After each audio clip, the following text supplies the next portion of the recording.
Hello বন্ধুরা, কেমন আছো সবাই? আশা করি বেশ ভালো আছো। আমার রান্নাঘরে সবাইকে স্বাগত। তো আমি নিয়ে এসেছি এক নতুন রেসিপি। পটল তো আমরা সবাই খাই নানা রকম পদ রান্না করে। তো আমি আজ এক নতুন ধরনের রান্না করব, যা সহজেই তোমরা বাড়িতে বানিয়ে নিতে পারবে। এর স্বাদও হয় খুব দুর্দান্ত। তো চলো বন্ধুরা, বেশি দেরি না করে সেই রেসিপিটা ঝটপট করে নেওয়া যাক। তো এই রেসিপির জন্য আমি এখানে বেশ কয়েকটা একই সাইজের পটল নিয়ে নিয়েছি। পটলগুলোকে ছুরির সাহায্যে দুদিক দিয়ে কেটে দিয়েছি। এরপর আমি পটলের খোসাগুলোকে ছাড়িয়ে নেব। তো সম্পূর্ণ খোসাটা ছাড়ানোর দরকার নেই, এইভাবে খোসাগুলোকে ছাড়িয়ে নেব। তারপরে ছুরির সাহায্যে মাঝ বরাবর সব অংশটাই কেটে দেবো এইভাবে, এবং দুপাশ দিয়ে এইভাবে কেটে নেব, যাতে রান্নার সময় পটলের ভেতরে তেল মশলা সমস্ত কিছুই প্রবেশ করতে পারে। যেহেতু পটলগুলো আমি গোটাই রান্না করছি, তার জন্যই এভাবে আমি কেটে নিচ্ছি। তো এইভাবে আমি সমস্ত পটলগুলোকে একইভাবে কেটে নিচ্ছি।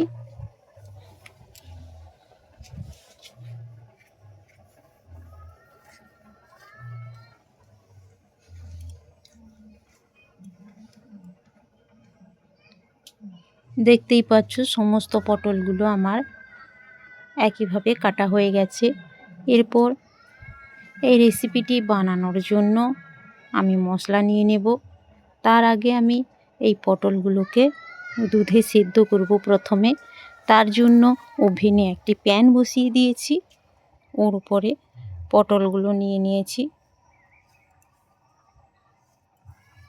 এবং গ্যাসের ওভেনটা জ্বালিয়ে দেওয়ার পর ওতে দিয়ে দিচ্ছি প্রায় 500 গ্রাম মতো দুধ। দিয়ে দিচ্ছি একটা গোটা টমেটো। তো এইগুলোকে খুব ভালোভাবে সেদ্ধ করে নেব। তো এই সময় ওভেনটা একটু লো ফ্লেমে রাখতে হবে, আর সেদ্ধ হওয়ার সময় ঢাকা দেওয়া যাবে না, তাহলে দুধটা উথলে পড়তে পারে। তো আমি একটি চামচের সাহায্যে এভাবে নেড়ে চেড়ে উল্টে পাল্টে পটলগুলোকে খুব ভালো করে সেদ্ধ করে নেব।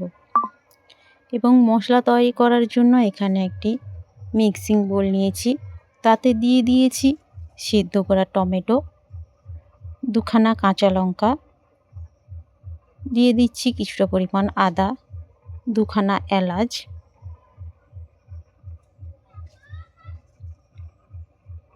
এরপর আমি দিয়ে দিচ্ছি জিরে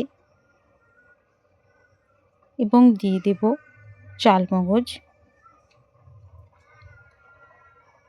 এখানে নিয়ে নিয়েছি হাফ চামচ চালমগজ এবং নিয়ে নিয়েছি ধনে গুঁড়ো।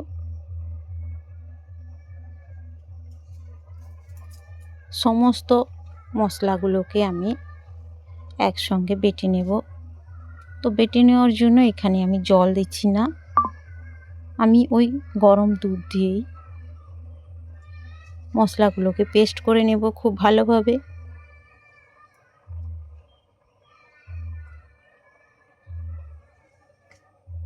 দেখতেই পাচ্ছ আমি 2 চামচ দুধ দিয়েছি, এগুলোকে পেস্ট করে নেব।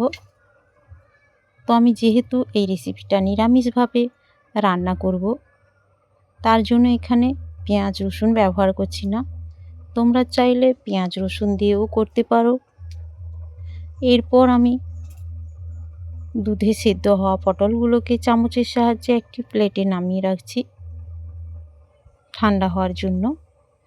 এরপর আমি ওতে কিছুটা লবণ এবং হলুদ খুব সুন্দরভাবে মাখিয়ে দেব।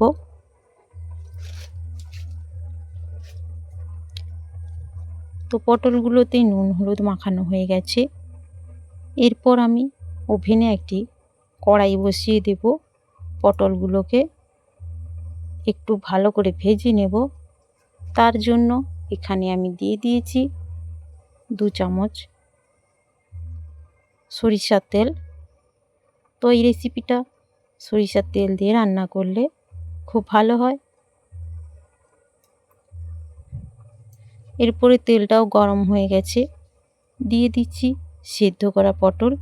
পটলগুলোকে খুব সুন্দরভাবে নেড়ে চেড়ে লাল লাল করে একটু ভেজে নেব।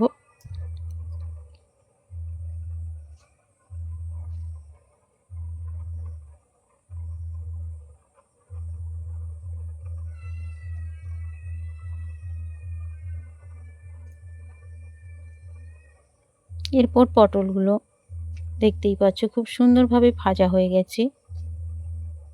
পটলগুলোকে আমি নামিয়ে রাখবো। তো একটি পাত্রের মধ্যে আমি ভাজা পটলগুলো তুলে নিচ্ছি। তো পটলগুলো ভেজে নিলে খুব ভালো হয়, নয়তো পটলের কাঁচা গন্ধটা থেকে যাবে। তার জন্য আমি সিদ্ধ পটলগুলোকে ভেজে নিয়েছি এবং ওই পটল ভাজা তেলে আমি দিয়ে দিচ্ছি প্রথমে একখানা তেজপাতা, দিয়ে দিচ্ছি 1 টেবিল চামচ চিনি, এরপর দিয়ে দিচ্ছি বেটে রাখা মশলা, দিয়ে দিচ্ছি একটা গোটা কাঁচা লঙ্কা। তো সমস্ত উপকরণগুলিকে আমি এভাবে তেলে খুব সুন্দরভাবে ভেজে নেব। এরপর দিয়ে দিচ্ছি 1 চামচ লঙ্কা গুঁড়ো। তো লঙ্কা গুঁড়ো বেশি দেওয়ার প্রয়োজন নেই, আগে থেকেই আমি কাঁচা লঙ্কা বেটে নিয়েছিলাম মশলার সঙ্গে, তার জন্য অল্প পরিমাণ লঙ্কা দিলাম এবং দিয়ে দিচ্ছি 1 চামচ হলুদ গুঁড়ো এবং স্বাদ মতো লবণ দিয়ে আবারও খুব সুন্দরভাবে তেলের সঙ্গে মশলাটাকে কষিয়ে নেব।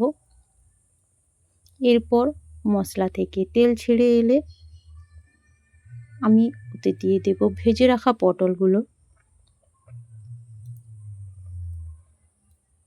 তো ভেজে রাখা পটলগুলো দিয়ে আমিও আবার বেশ কয়েক মিনিট নাড়তে থাকব। তো খুব সুন্দরভাবে পটল এবং মশলা কষানো হয়ে গেলে এর উপর দিয়ে দেব আগে থেকে পটল সেদ্ধ করার যে দুধটা ছিল ওটাই আমি দিয়ে দেব। দেখতেই পাচ্ছ খুব সুন্দরভাবে মশলার সঙ্গে পটল কষানো হয়ে গেছে।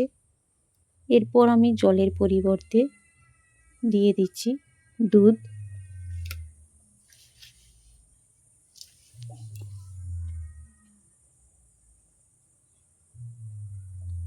তো এইভাবে চারপাশ দিয়ে আমি মশলাগুলোকে ছাড়িয়ে নিয়ে প্রায় 1 মিনিট মতো ফুটিয়ে নিয়েছি। এরপর দিয়ে দিয়েছি 1/2 চামচ ঘি।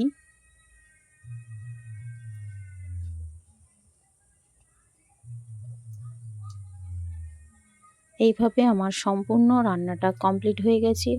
তো বন্ধুরা, এই রেসিপিটা ভালো লাগলে অবশ্যই একটি লাইক করবে এবং কেমন হয়েছে কমেন্টে তা জানাবে। আবারও দেখা হচ্ছে নতুন কোনো রেসিপি নিয়ে। ততক্ষণ তোমরা সুস্থ থাকো এবং এভাবেই আমার পাশে থাকো এবং সম্পূর্ণ রেসিপিটা দেখার জন্য সকলকে ধন্যবাদ।